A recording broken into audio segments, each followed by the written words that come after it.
জিজ্ঞাসা করিনি, আমি শুধু স্বামীকে জিজ্ঞেস করলাম স্বামীর শরীর কেমন আছে, ওর শরীর কেমন আছে, কোনো ক্ষয়ক্ষতি হয়েছে কিনা।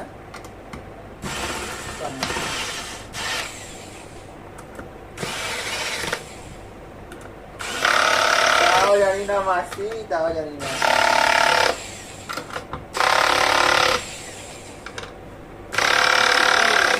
পরিষ্কার পরিচ্ছন্ন দিয়েছিল, সবকিছু আমাদের পরিষ্কার হচ্ছে, অনেক বড় হয়েছিল।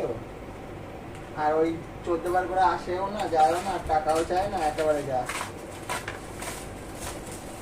14 বার করে আস। কয় টাকা দেবে ওর? কেমন ঘরে লোক যে ওদেরকে আমি ভালোবেসে টাকা দিতে যাবো? তুই দিতিস, তোদের যতই গায়ে লাগবে। বলছে আমি চলে যাচ্ছিলাম, বলছে কি ওরা তো তোমাদের আশায় বসে থাকবে। আমি আর কিছু বললাম না, শুধু ওই চারটার নোটটা আমার দাঁড়ায় দিয়ে চলে আসবে। কেউ কিছু বললেও না, দেখলো কোনো রকম মহাকর্ষি হয়েছে, আর হয়েছে হয়েছে অন্য লোকের কাছ থেকে।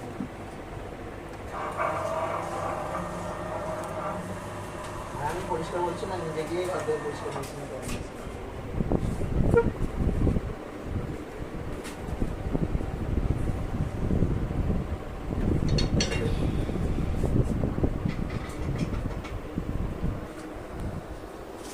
অনেক সুন্দর লাইটিং ছিল মাসি, ফল সিলিং করা, অনেক সুন্দর লাইটিং করা ছিল। কে গেছে?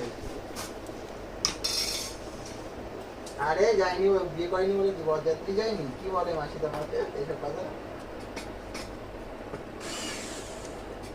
তুই তো গেছিলি বড় লোকদের সাথে, সেই জন্য তুই অনেক ভালো ভালোই যাবি। কোটি কোটি কোটি কোটি টাকার খেলা। বউ বলেছে আমি ওই বাড়ি গিয়ে কাঠে গিয়ে গাছের মাথায় উঠে মদ খাবো। আর ইয়ং ছেলেগুলো যায় না, সেগুলো কাঠের বাস টাইপ দিয়ে যেমন এখন চায়ের ধাবাগুলো বানিয়েছে, ওরকম টাইপের একটা ধাবায় গেছে। তো ওখানে গিয়ে তো সবাই রিল্যাক্স করে মদ টদ খাই করে, আর ওখানে গিয়ে লজ্জা করে গেছে। ভালো হয়েছে যা, বেশি করে। আর ভিডিও কল করছে, দেখি একটা লালপুরি কোথা দিয়ে উড়ে এসে নাচ দেখায়, চলে গেল। সামনে মাথাটা আসলো, ওই হচ্ছে কি ইয়েটা নিয়েছিল, আর কি ওটা দেখে বলো না, মিড টাইপের, ওটা এরকম একদম প্রজাপতির মতন ডানা মেঘলা উড়ে চলে গেল। ফোন করে আমি যাই না, ভিডিও কলে আমি দেখলাম যে একটা লালপুরি আসলে এসে নাচ করলো, চলে গেল।